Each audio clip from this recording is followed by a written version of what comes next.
Արաքելյան, մեր հմույուս բանախոսը, նաև Արցախյան առաջին պատերազմի մասնակից, պարոն Հովանես Մանուկյանն է,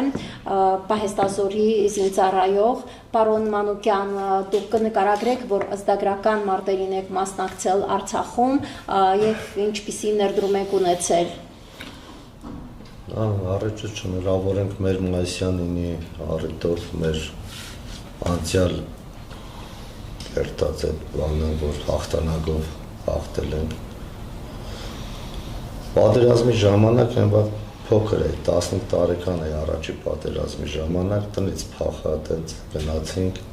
չէին թողում, որ ես շատ բաներ տենայի, բայց հասկանում էի ինչ էր կատարվում կողոքուշտը։ Ու տենց անցավ մի տարի, տենց իրանց մեջ էի, այն վաղտա ֆիդայիների։ Դրանից հետո զորացրվեցի ծառայության, նորից նույն տարածքում, որտեղ որ ես եղել եմ այդ թվերին, Քելբաջարում զորացրվեցի ծառայության, 2 տարուց հետո արդեն անցա պայմանագրային ծառայության, ու էլի զինվորականով մոտ մի 18 տարի տենց ծառայության մեջ։ Այն քարորյա պատերազմին ընդեղ էլի մասնակից էինք, ծառայություն էր, բայց նրանց շարժ չէ ոնց որ պետք էր առաջվա նման։ Իսկ այս քարորյա պատերազմին արդեն 44 օրյա պատերազմին արդեն ուժեղ գիտենք ինչ պետք է անենք։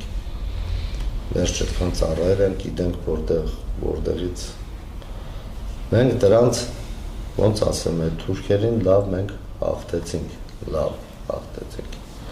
Ուղղակի մեր ասած ձեր բանով կառավարությունը չթողեց, որ այդ տարածքները նորից մնար մեզ։